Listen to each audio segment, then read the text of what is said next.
Hello everyone, welcome to concept. My name is Dharmendra. आज मैं बात करने वाला हूं कि किस तरीके से एज ए ट्रेडर मैं कंसिस्टेंसी मेंटेन कर सकता हूं अपनी ट्रेडिंग जर्नी में। ठीक है, आज वेरियस टॉपिक्स पे बात करेंगे कि उसमें किस किस चीज़ पे हमें ज़्यादा ध्यान देना होता है। हमें कैपिटल मैनेजमेंट की ओर ध्यान देना होता है, हमें स्ट्रैटेजी की ओर ध्यान देना होता है और हमें रिस्क रिवॉर्ड रेशियो की ओर ध्यान देना होता है। तो हम इन सब चीज़ों में डिस्कस करेंगे और देखेंगे कि किस तरीके से हम कंसिस्टेंसी मेंटेन कर सकते हैं। ऑलराइट, तो चलिए डिस्कस करते हैं। तो सबसे पहला आपको ये बताना चाहेंगे कि यहाँ पर आप देखोगे कि यहाँ पर दो तरीके से लोग ट्रेड करते हैं। ठीक है, यूजुअली आप देखोगे ज़्यादातर लोग इंट्राडे में ट्रेड करते हैं और जो बाकी बचे होते हैं वो करते हैं इन्वेस्टमेंट। यानी कि वो आप देखोगे कि शॉर्ट टर्म ट्रेड या इन्वेस्टमेंट दोनों में जाते हैं।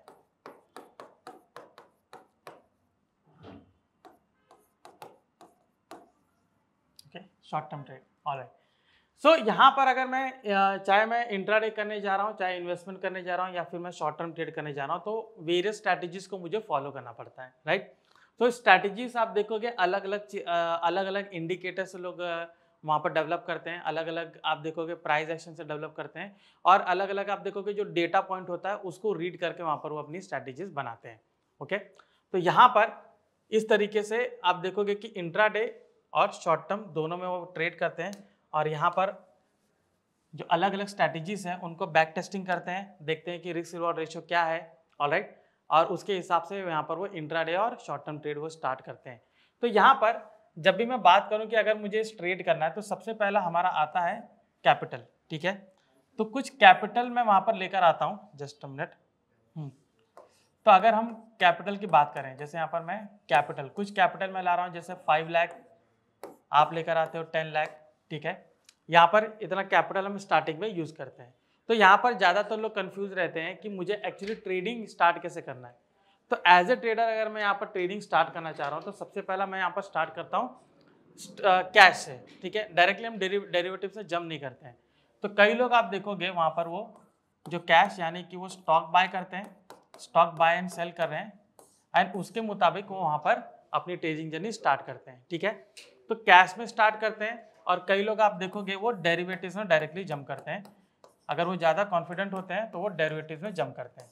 ठीक है, तो आप देखोगे अलग अलग तरीका होता है, चाहे वो आप कैश में जाओ चाहे डेरिवेटिव जाओ, क्योंकि डेरिवेटिव आप देखोगे काफ़ी वोलेटाइल है। ठीक है, डेरिवेटिव्स में आप ये देखोगे कि बहुत कुछ हमें देखना पड़ता है, बहुत ज़्यादा वोलेटाइल होता है, बहुत ज़्यादा रिस्की होता है। तो डेरिवेटिव बहुत ज़्यादा रिस्की होता है। कैश हमें कहेंगे कि उतना रिस्की नहीं होता है, बिकॉज वहाँ उसका कोई टाइम डीके नहीं होता है। डेरिवेटिव्स में टाइम डीके होता है जिसकी वजह से वो काफ़ी रिस्की माना जाता है। तो यहाँ पर हम देखेंगे कि जो भी ट्रेड करना चाहते हैं वो इस तरीके से यहाँ पर स्टार्ट करेंगे। ठीक है, अभी यहाँ पर सबसे पहला स्टेप ये है कि जो मैंने आपको बताया था कैपिटल मैनेजमेंट। तो अगर मैंने 5 लाख कैपिटल अगर मैं ला रहा हूँ और मैं डायरेक्टली डेरिवेटिव्स में या फिर कैश में मैं ट्रेड करना चाह रहा हूँ, तो मैं डायरेक्टली पूरा 5 लाख फुल कैपिटल यूटिलाइज कभी नहीं करूँगा। फुल कैपिटल यूटिलाइज कभी नहीं करूँगा। मैं हमेशा सोचूंगा कि मुझे एक कम कैपिटल से स्टार्ट करना चाहिए। मतलब मैं एक फुल कैपिटल से अगर करूँगा, जैसे 5 लाख से अगर मैं करने जाता हूँ, तो वहाँ पर आप देखोगे कि अगर थोड़ा सा प्राइस नीचे रिट्रेस करता है, ठीक है, तो वहाँ मुझे लॉसेस बहुत ज़्यादा देखने को मिलता है। और खास करके डेरिवेटिव्स में अगर प्राइस नीचे आता है तो लॉसेस जो है वो आपको पूरे कैपिटल का कई बार आप देखोगे 10-20% भी चला जाता है। तो यहाँ पर अगर मैं 5 लाख का कैपिटल यूज़ कर रहा हूँ तो अगर 10% भी लॉस हो तो मेरा 50,000 का लॉस हो जाएगा। तो आपके पास फिर पूरा कैपिटल नहीं रहेगा, यहाँ पर फिर आप देखोगे आपके पास 4.5 लाख का कैपिटल रहेगा। तो ये एक कंसिस्टेंट ट्रेडर का मैं कहूँगा ट्रेड्स नहीं है। ठीक है, उनके मैं कैरेक्टरिस्टिक्स नहीं है। एक कंसिस्टेंट ट्रेडर कभी भी फुल कैपिटल यूटिलाइज नहीं करता है। कंसिस्टेंट ट्रेडर हमेशा पार्ट पेमेंट यूज़ करेगा। मतलब ये है कि 5 लाख है, इसमें से वो 2 लाख यूज़ करेगा, 1 लाख यूज़ करेगा या 3 लाख, मैक्स टू मैक्स तो 3 लाख पर जाएगा। रीज़न मैं इस यहाँ पर ये देना चाह रहा हूँ कि 2 लाख में से मान लीजिए वो 10% वहाँ पर लूज़ कर रहा है या फिर मान लीजिए कि थोड़ा भी वहाँ पर अगर वो लूज़ कर रहा है, ठीक है, तो उसके पास दोबारा ट्रेड लेने के लिए पैसा होता है। सेम क्वांटिटी वो ले सकता है क्योंकि उसने बाकी 3 लाख स्पेयर रखा हुआ है।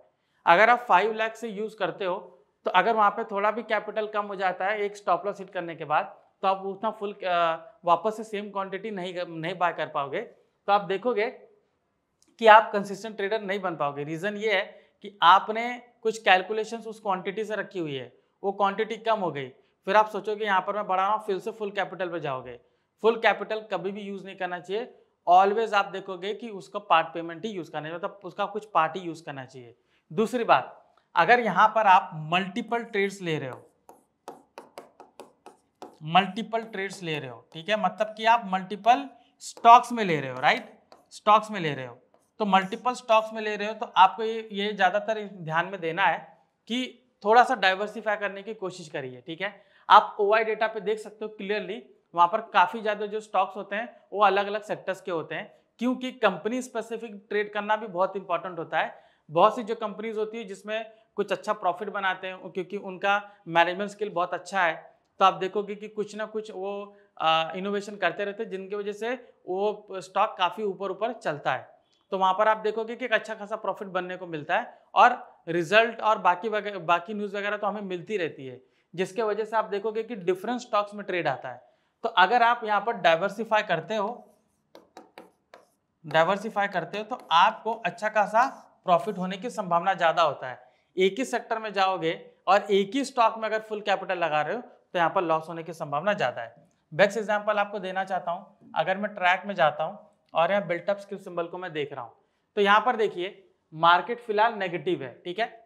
अगर मैं पॉजिटिव की ओर ट्रेड लेना चाह रहा हूँ तो यहाँ पर आप देख सकते हो कि जिनका ओआई बिल्टअप बढ़ा हुआ है, यहाँ पर देख सकते हो लोधा है, CDSL है फाइनेंशियल सेक्टर में, यहाँ पर अदानी ग्रीन है, कैम्स है, ठीक है, कनक जी हुडको है, CG पावर है। देख सकते हो कि ये अलग अलग सेक्टर्स के अलग अलग स्टॉक्स हैं जिनमें आप देख सकते हो कि प्राइस में कितना चेंजेस आया है, 2%, 2%, 3%, 3% ऐसा जा रहा है। अभी अगर मैं मार्केट के डायरेक्शन में ट्रेड लेना चाहता हूँ कि ये अगर शॉर्ट में, तो यहाँ पर मैं शॉर्ट में जाऊँ, ठीक है, तो शो ऑल की जगह मैं शॉर्ट करता हूँ, ठीक है, तो शॉर्ट में मुझे अच्छा ट्रेड मिलेगा बिकॉज मार्केट डाउन ट्रेंड में।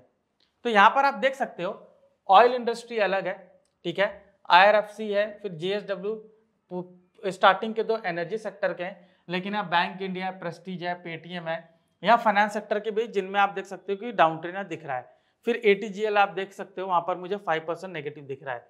तो यहाँ पर मैं आपको ये दर्शाना चाह रहा हूँ कि डाइवर्सिफाई जरूरी होता है अगर आप मल्टीपल स्टॉक में ट्रेड ले रहे हो एक ही दिन में। ओके, तो ये हो गया आपका कैपिटल मैनेजमेंट।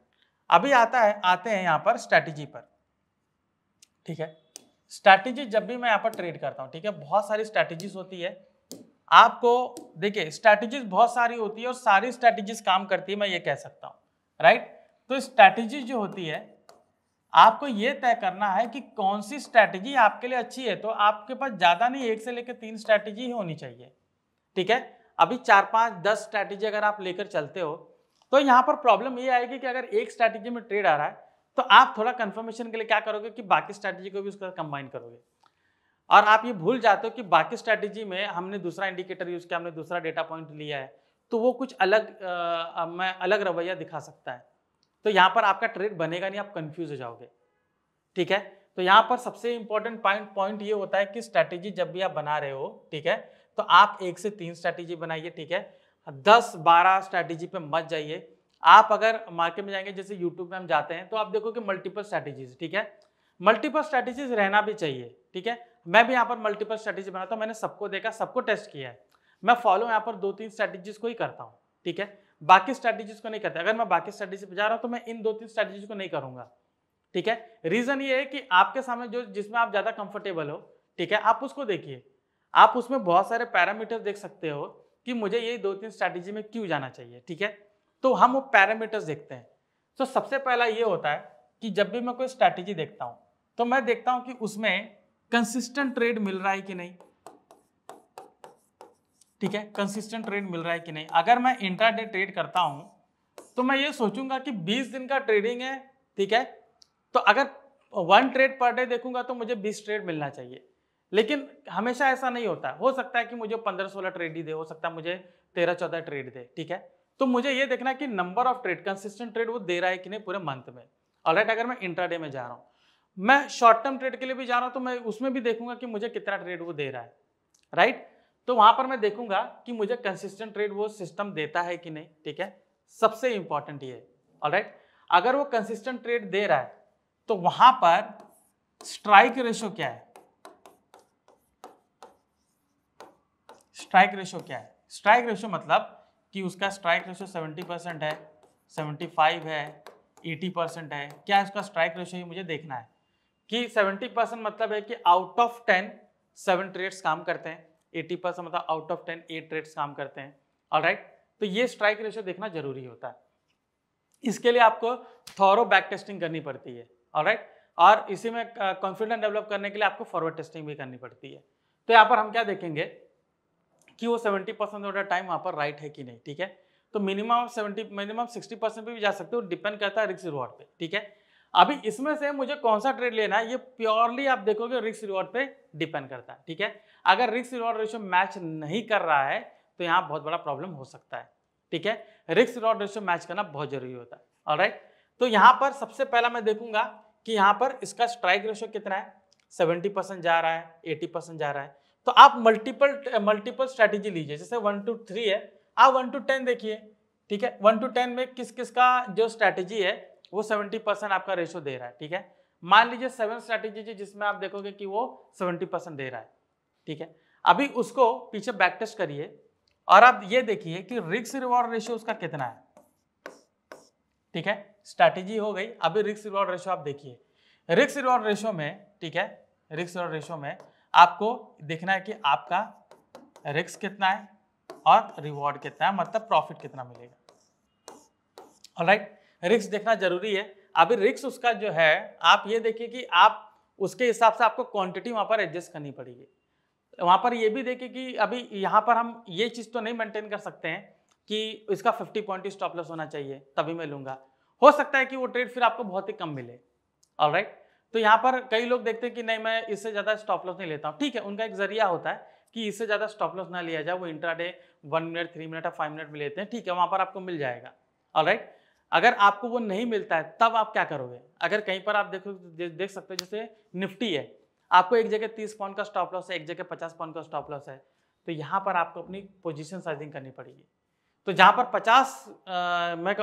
25 वाले 25 या 30 स्टॉप लॉस है, वहाँ पर आप मान लीजिए 5 लॉट लेते थे, तो वहीं पर अगर वो 50 का स्टॉप लॉस हो गया तो वहाँ पर आप क्या करोगे, 2 या 3 ही लॉट लोगे।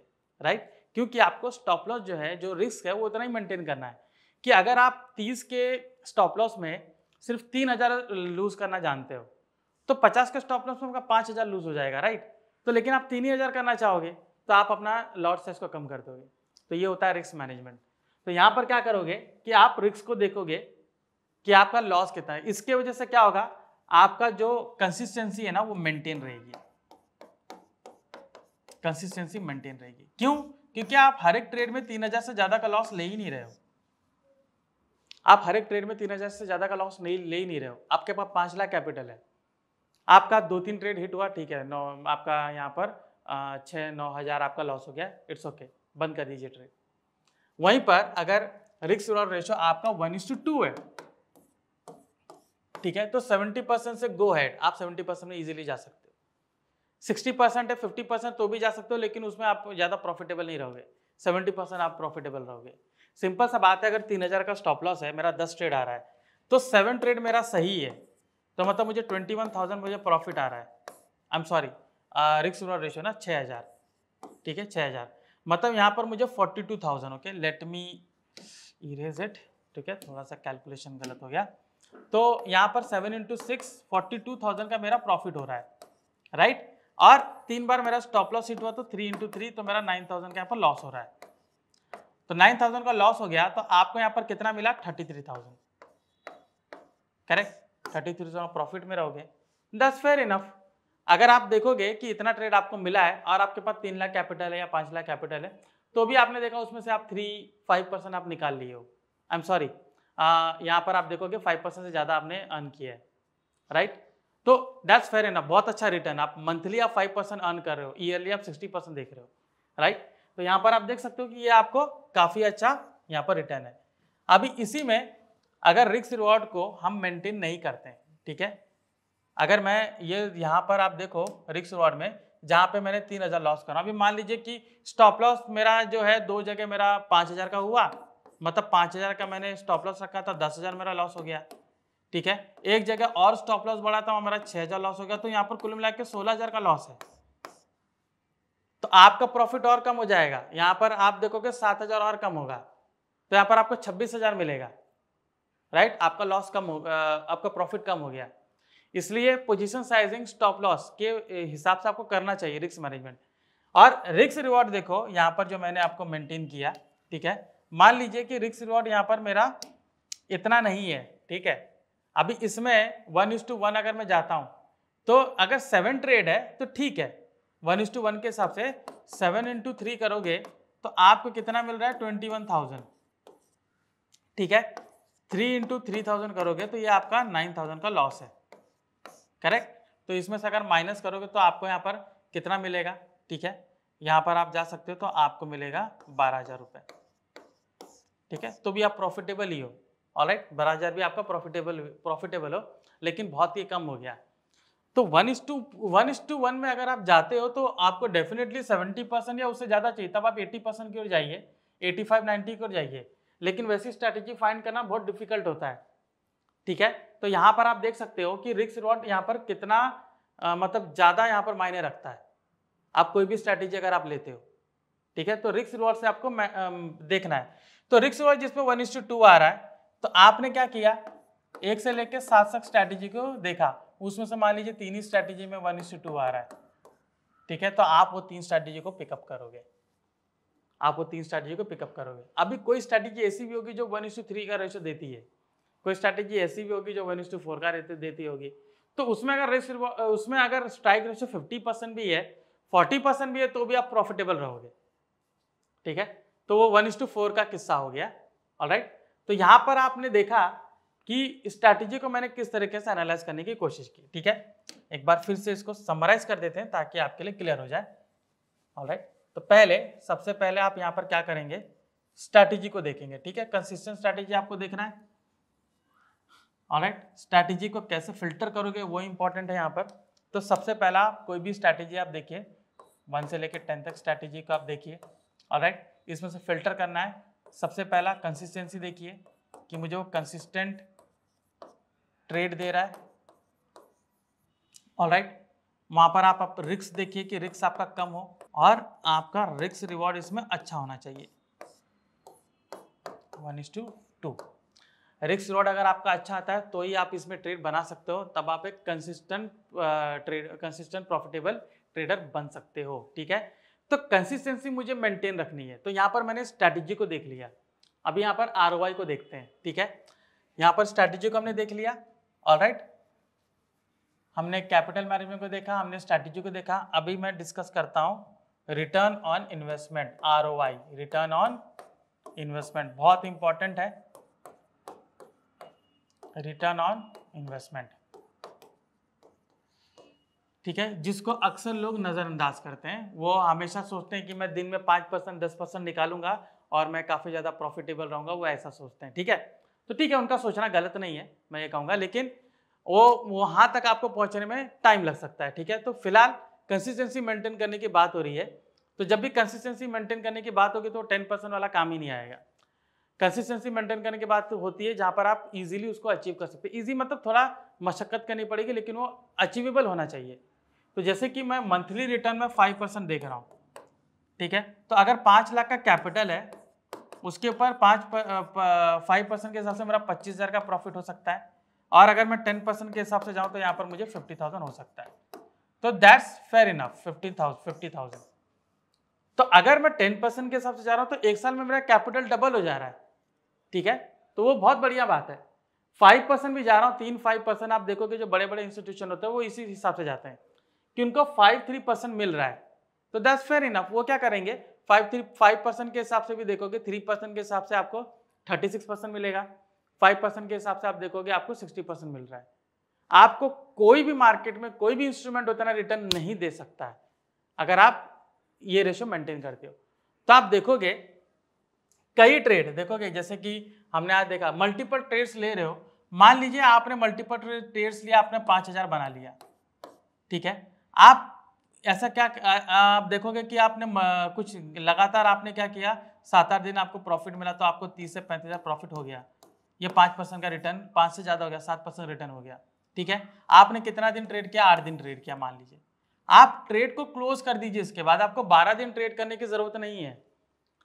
आप सोचोगे नहीं मैं मार्केट ओपन मैं चार्ट ओपन करके मैं देखता रहूँगा, आपको मार्केट बुलाएगा कि वापस से ट्रेड लीजिए और वहाँ पर आप लॉस करना स्टार्ट कर दोगे फिर।